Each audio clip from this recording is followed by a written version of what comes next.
2-may. Кудай өз сүйүүсүн далилдейт. Машаяк болсо биз күнөөкөр кезде биз үчүн өлдү. Бул аркылуу Кудай өзүнүн бизге болгон сүйүүсүн далилдейт. Римдиктер 5-бөлүм 8-аят.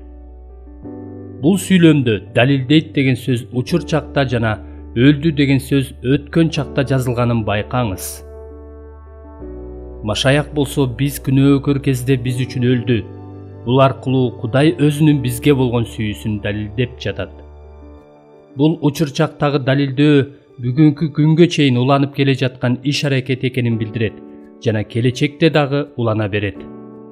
Өткөн чактагы өлдү деген сөз Машаяк бардык элдин күнөөсү үчүн бир ирет өлгөнүн жана бул кайра кайталанбастыгын билдирет. Себеби Машаяк да бизди Кудайга алып келүү үчүн, биздин күнөөлөрүбүз үчүн бир ирет азап тартты. Адил адам адилетсиз адамдар үчүн азап тартты. Анын денеси өлтүрүлдү, бирок руху тирилтилди. 1 Петр 3:18. Эмнеге Павыл Кудай далилдейт деген учур чактагы сүйлөмдү колдонду? Мен Павылдан Машаяк болсо биз күнөөкөр кезде биз үчүн өлдү. Бул аркылуу Кудай өзүнүн бизге болгон сүйүүсүн далилдеди деп айтканын күттүм. Машаяктын өлүмү Кудайдын сүйүүсүнүн далили болгон эмес беле? Бул далилдөө өткөн убакта болгон эмес беле? Менин оюмча, бул табышмактын жообу бир нече аят мурун берилген. Павыл мындай дейт: бул нерсе менен гана эмес, кайгылар менен да мактанып жатабыз. Анткени биз кайгы аркылуу чыдамкайлык аркылуу тажрыйбалуулук аркылуу үмүт келерин билебиз.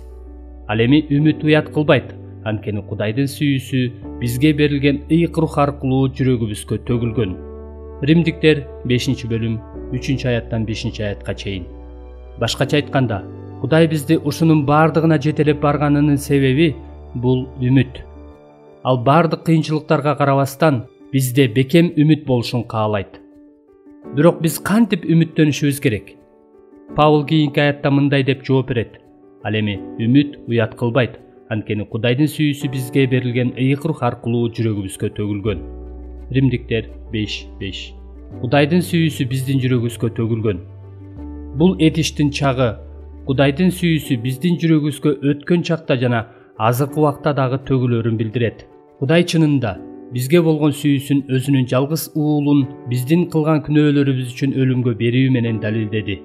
Эгерде биз чыдамдуулук мүнөзгө жана үмүткө ээ болгубуз келсе, бул өткөн чактагы сүйүү азыркы учурда жана келечекте да болушу керектигин ал билет.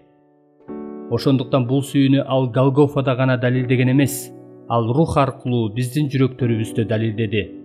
Ал муну жүрөгүбүздү ачып, айкаш-чыгаштын даңкын көрүүгө жана эч нерсе бизди Машаяк Исадагы Кудайдын сүйүүсүнөн ажырата албастыгына кепилдик берди.